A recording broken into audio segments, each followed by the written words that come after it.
Finance ಹಾವಳಿ ಹೆಂಗೆ ನಡೆದೈತಿ ಅಂದ್ರೆ RBI ಅಂಡರ್ ಕೆಲಸ ಮಾಡಬೇಕು ಮೈಕ್ರೋ ಫೈನಾನ್ಸ್. ಅಲ್ಲಿ ಲೆಕ್ಕದ ಪ್ರಕಾರ ನಮ್ಮ ಮಾವಿದಾಗ ಈಗ ಸದ್ಯ ಈ ವರ್ಷ ಲೆಕ್ಕ ತಗೊಂಡ್ರೆ 39 ಫೈನಾನ್ಸ್ ಅದಾವೆ. ಅನಧಿಕೃತ ಎಷ್ಟು ಅದಾವು ಅಂತಂದ್ರೆ 79 ಅದಾವೆ. ಆ ಅನಧಿಕೃತ ಲೆಕ್ಕನ ಸಿಗಲ್ಲ, ಅವ್ನು ಹುಡುಕಕ್ಕೂ ಆಗಲ್ಲ. ಯಾಕಂದ್ರೆ ಅವರಿಗೆ ಆಫೀಸ್ ಇಲ್ಲ, ಬೋರ್ಡ್ ಇಲ್ಲ, ಎಲ್ಲಿ ಕುಂದ್ರಲ್ಲ. ಯಾಕೆ ಅಧಿಕೃತ ಫೈನಾನ್ಸ್ನ 4 ವರ್ಷ ಏನು ನೌಕರಿ ಮಾಡಿರ್ತಾನ ಅವನ ಒಂದು ಅನಧಿಕೃತ ಚಾಲು ಮಾಡಿಬಿಡ್ತಾನೆ. ಯಾಕಂದ್ರೆ ರಿಕವರಿ ಚಲೋ ಐತಲ್ಲ, ಬಡ್ಡಿನೂ ದೊಡ್ಡದೈತಲ್ಲ, ರಿಕವರಿ ಚಾಲು ಮಾಡಿಬಿಡ್ತಾನೆ. ಅವನ ರೊಕ್ಕ ಹಾಕಿ ಇನ್ನೊಬ್ಬನ ಹಿಡ್ಕೊಂಡು ಅನಧಿಕೃತ ಚಾಲು ಮಾಡ್ಬಿಡ್ತಾನೆ. ಈಗ 2016 ನಾವು 25 2016 ಹಾವೇರಿಯಾಗಿದ್ದು ದೊಡ್ಡ ಹಾವಳಿಗಿತ್ತು, ಹೇಳ್ತಿರೋದಷ್ಟು.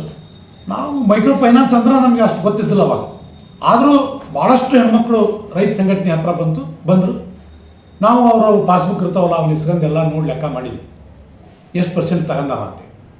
ಸುಮಾರು 35ರಿಂದ 45% ಬಡ್ಡಿ ಆಕರಣೆ ಮಾಡಿದ್ರು. ಹಂಗಾರೆ ಇಷ್ಟು ಬಡ್ಡಿ ಯಾಕೆ ಆಕರಣೆ ಮಾಡಕತ್ರು ಅಂತ ಸಂಬಂಧಪಟ್ಟ LDM ಮತ್ತು ಅಧಿಕಾರಿಗಳನ್ನ ಬ್ಯಾಂಕ್ನೆಲ್ಲ ವಿಚಾರ ಮಾಡಿದ್ರು. ಇಲ್ರಿ RBI ಗೈಡ್ಲೈನ್ಸ್ ಪ್ರಕಾರ 18%ಗಿಂತ ಹೆಚ್ಚು ತಗೊಳಂಗಿಲ್ಲ, ದಂಡ ಪಂಡ ಸೇರಿ 21 ತಗೋಬಹುದು.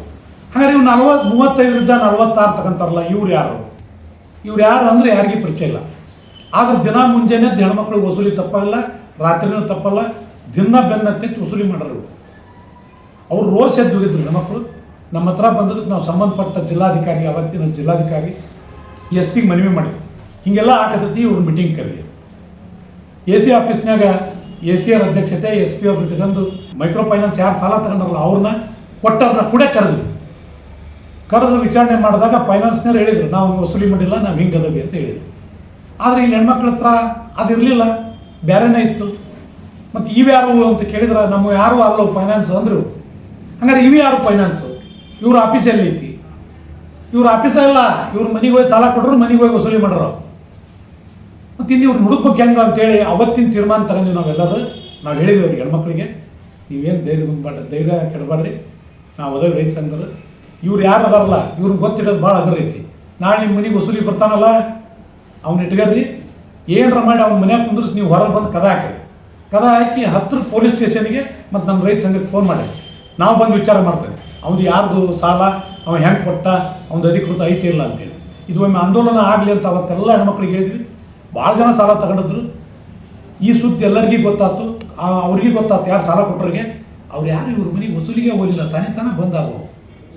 ಹಂಗೆ ನಾವು ಇದ್ರ ಬಗ್ಗೆ ನಾವು ಬುದ್ಧಿ ಕಲಿಸ್ಬೇಕು ಮೈಕ್ರೋ ಫೈನಾನ್ಸ್ ಬಗ್ಗೆ ಅಂತಂದ್ರೆ ನಾವು ಎಚ್ಚರ ಆಗಬೇಕು.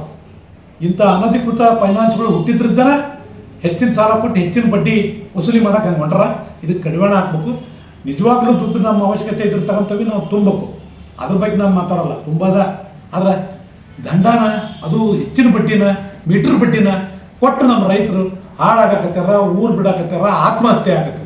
ಇವನು ತಡೆಗಟ್ಟಬೇಕಂದ್ರೆ ಮೈಕ್ರೋ ಫೈನಾನ್ಸ್ನ ಕರಾಳ ಮುಖವನ್ನು ಕಳಚಬೇಕು ಅಂತಂದ್ರೆ ನಾವು ಈ ರೀತಿ ಯಾರು ಹೆಚ್ಚಿನ ಬಡ್ಡಿ ಕೊಟ್ಟರಲ್ಲ ಅವನು ಹಿಡಿಯೋಕ್ಕೆ ಪ್ರಯತ್ನ ಮಾಡಿದ್ರೆ ತನ್ನ ತಾನ ಆಕತಿ. ಸೊ ಎಲ್ಲ ಮಹಿಳೆಯರು ಎಚ್ಚರ ಆಗಬೇಕು, ಮತ್ತೊಮ್ಮೆ ವಿಚಾರ ಮಾಡಿ ಅಧಿಕೃತ ಫೈನಾನ್ಸ್ನಾಗ ವ್ಯವಹಾರ ಮಾಡಬೇಕು ಅಂತ ನನ್ನ ವಿಚಾರ.